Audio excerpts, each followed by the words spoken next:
Yeah, this can't be good.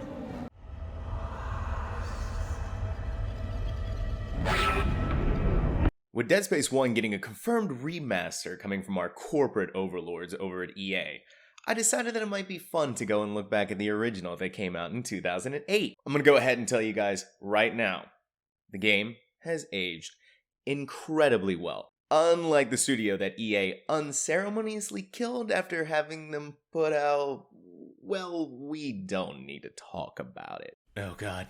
But let's find out why it has aged so well. In Dead Space, you take control of Intrepid and very silent unless he's beating down some bad necromorph, Engineer Isaac Clarke. Isaac is on a mission with his crew to figure out what happened to the Planet Cracker ship, the USG Ishimura, and also find his girlfriend. So that's Ishimura. Impressive. The USG Ishimura. Biggest planet cracker in her class. And it looks like they already popped the cork. Shortly upon arrival, you quickly realize that, well, something just ain't quite right. Come on. Oh yeah, that makes sense. Turns out, someone, or something, has turned the crew into deadly murder monsters that want to make your insides your outsides. And if you let them, they will absolutely make that happen.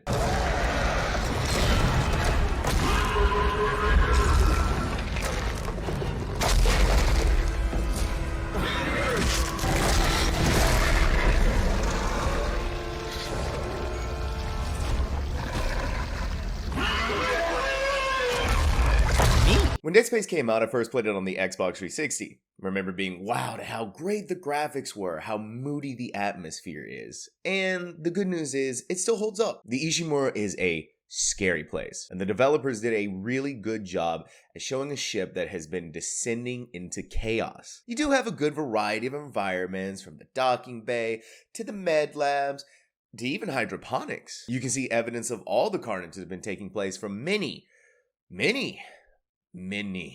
dead bodies. Ooh, ammo.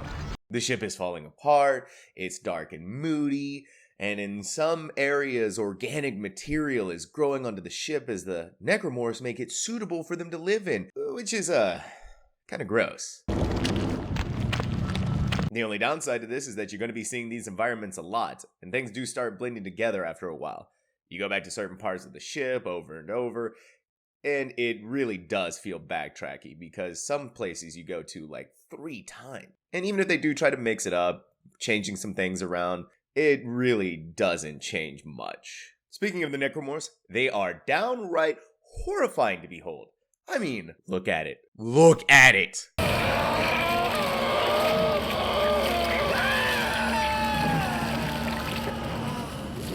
ammo.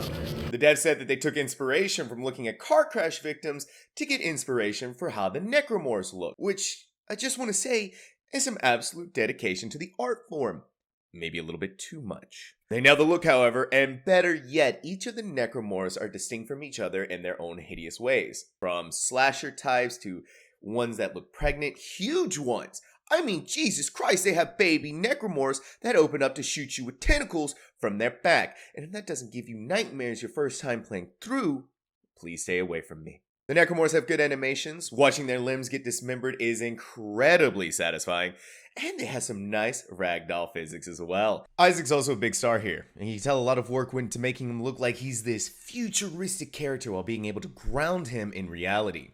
Honestly, the helmet is probably one of the most iconic parts of the game, so much so they use it as cover art for the sequels. He's animated well, the weapons he uses are also appropriate to the setting, looking futuristic but easily being able to tell what they do. Now, to be clear, the game did come out 13 years ago, so textures are going to look a little muddy, some aliasing issues here and there, and most of the human characters just don't look quite right. It also suffers from the curse of the late 2000s where every game had an over-reliance on the color brown or some variation of it. These are minor nitpicks, however. The atmosphere is verging at absolute god-tier levels. But visuals are nothing without good audio to back it up. The audio of any horror game is, in my opinion, probably the single most important thing to nail. Good audio in a horror game can elevate it from a meh experience to an amazing experience. Dead Space manages to deliver this, and it delivers it hard. I'd say a lot of what makes this game's audio great is just the attention to how the environment and ambience sounds. Take a listen to this clip of me just standing around in a random spot and you'll hear what I mean.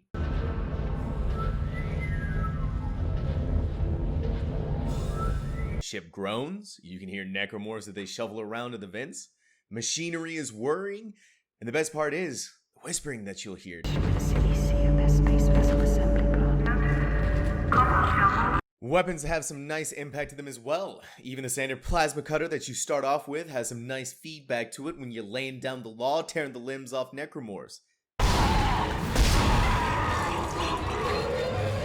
Voice acting is also top tier as well, with some of the best performances coming from audio logs that you pick up, where you can hear the absolute despair and hopelessness that the crew felt as everything was falling apart. Help! Somebody help me! Please!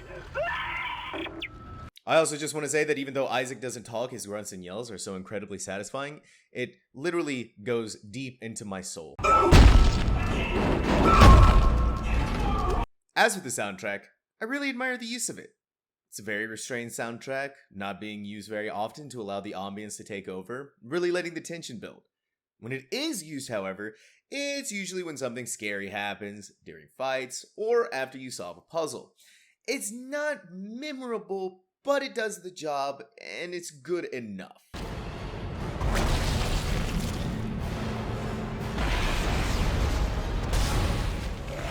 So we have good visuals and good audio. What about the gameplay?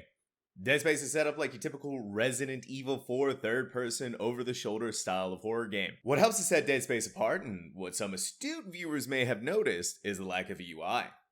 All important information is either shown on Isaac, his weapons, or in holographic projections. This lack of screen clutter really helps to immerse you into the gameplay, as well as just the horror of the entire situation. The innovation doesn't stop there, however. Fighting the necromorphs is a unique experience as well, and was a big selling point of the game. In order to effectively fight them, instead of shooting off their heads, you have to cut off their limbs. Something the game hammers into your head the second you pick up your first weapon. Listen, forget about shooting them in the body. You gotta cut off the limbs. Shooting them in the body didn't seem to work. Go for the limbs. Dismember them. That should do the job. Conserve ammo by dismembering enemy limbs and doing extra damage. I think it's very disturbing my onboard computer knows how to dismember people. The necromorphs are also smart, sometimes sneaking up on you when you're distracted, sometimes even playing dead. The only unfortunate part about the playing dead aspect though is that you can obviously tell when they are dead, since they drop items like the little loot piñatas they are. There are a few boss fights in the game, but honestly, they kind of just shoot the weak spot, don't get hit. Not peak gameplay, kind of boring honestly. Now what about the weapons? This is a third-person shooter after all at its core. In total, you can collect 7 weapons. You start out with the plasma cutter, eventually getting more weapons through buying them from a store, more on that later. These weapons include a flamethrower, a boring military rifle, and a freaking saw that is projected in front of you using a force field to keep it in place.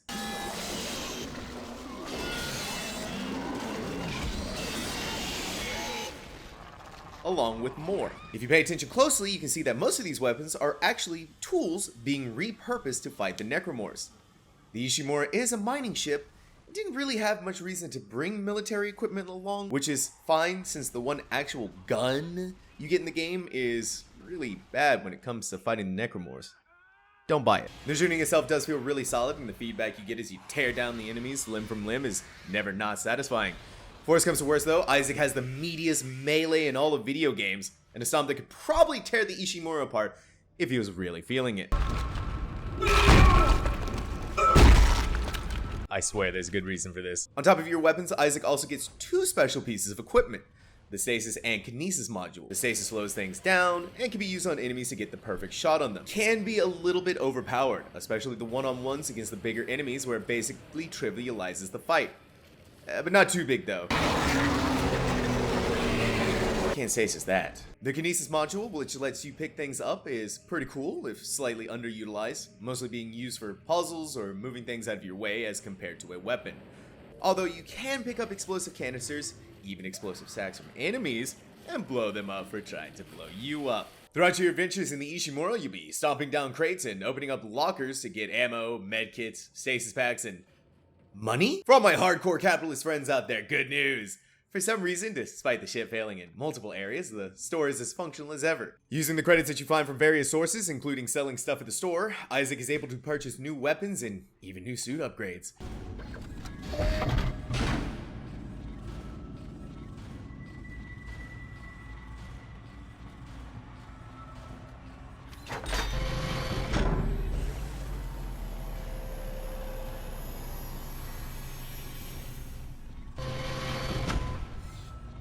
Which always confused me, even my first time playing through this.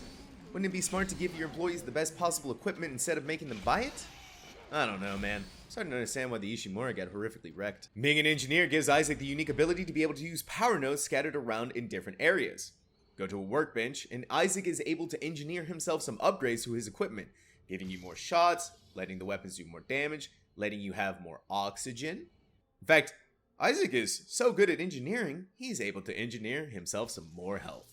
Nifty. Since you are in space, there are the obligated 0G and no oxygen sections of the game. The 0G is probably my least favorite sections in the entire game. Doesn't really feel intuitive, can give you massive motion sickness. Position it wrong and Isaac can even go flying off into space. The oxygen is also really not that much of a worry either. Usually you get enough air cans or oxygen tanks to keep you going, so I wouldn't waste nodes past the first oxygen upgrade. There are times when the air gets vented out of the ship and you have to fight waves of necromorphs while also having to keep an eye on your oxygen, which is pretty cool. Also, one of my favorite details is when Isaac starts getting low on oxygen, he breathes harder.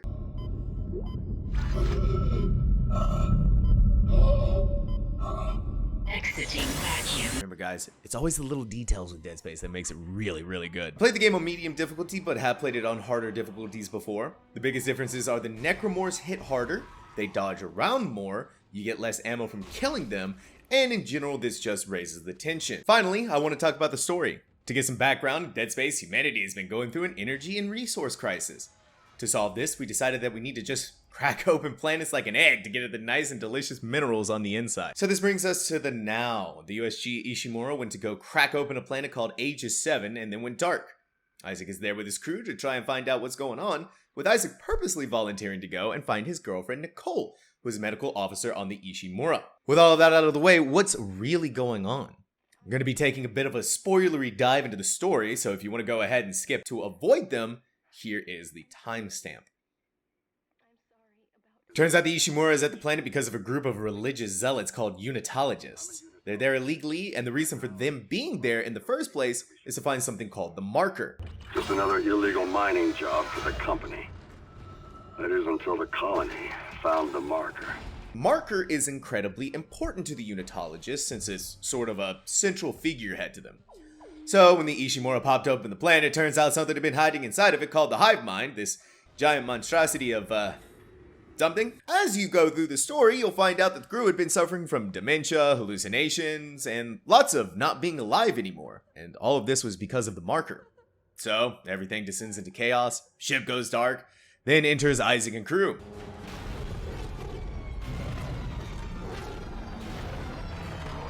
Of the crew of 5, 2 of them get picked off almost immediately, and you are left with Kendra and Hammond. You'll also find survivors in the ship as well, including, hey, Nicole! Isaac? She keeps asking you to make them whole, though a little strange, but, you know, it's a stressful time. Make us whole again. Eventually, you also run into a crazy dude who believes that becoming a necromorph is peak evolution, and that becoming one is the greatest honor. In fact, he also engineered a necromorph who can regenerate limbs. It's just gonna keep regenerating. He dies, by the way. They all die. After all this goes down, you meet another crazy man, Dr. Kine. Mr. Clark, I need to speak with you. My name is Terrence Kine. He says that we need to return the marker to Aegis 7 to truly stop the necromorph threat. So you go through all the trouble of getting a ship, grabbing the marker, putting it on the ship, only to... Sorry, Isaac. I couldn't let him go through with it. Well, not surprising. So yeah, Kendra betrays you, steals the ship. Turns out she's a government agent whose goal was to grab the marker. Apparently the specific marker was man-made based off one that was found on Earth and was buried on Aegis 7 to be forgotten about, which obviously didn't work out so well.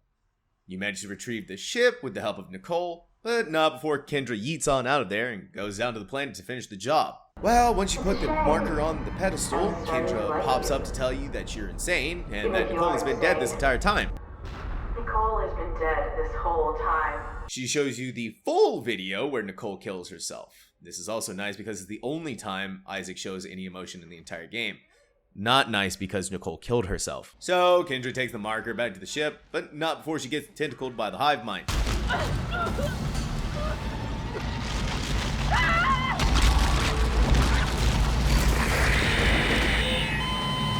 Somehow Isaac not only manages to fight it, but also takes down the hive mind. Kind of a boring boss fight though, except for one part where he lifts you in the air and you have to shoot it so that way it drops you back down to the ground. But yeah, you kill it. Anyways, Isaac legs it out of there before the giant asteroid hits the planet and he's home free. Or is he?